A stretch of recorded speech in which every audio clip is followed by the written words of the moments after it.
Well, vendor diligence is something that is really big in the banking space. It's really big in some of the higher compliance spaces. And what they essentially do is go out to their vendors and say, I need you to answer a bunch of questions about what you do internally.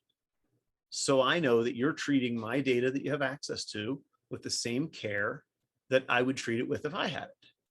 And that if something went wrong, if you had a breach, that you would notify me so that I can go tell all my customers, right?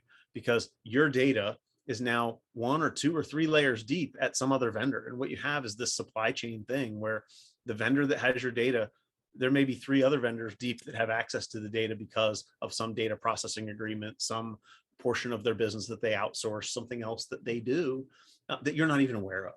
So it's really important that we number one, sit down and identify by vendor what data they have access to.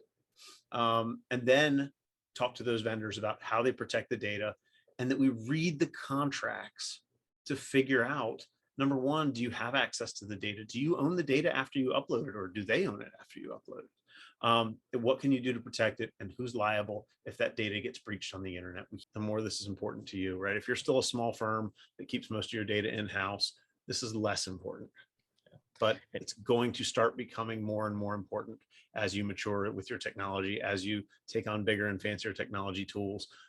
This is going to be a real thing.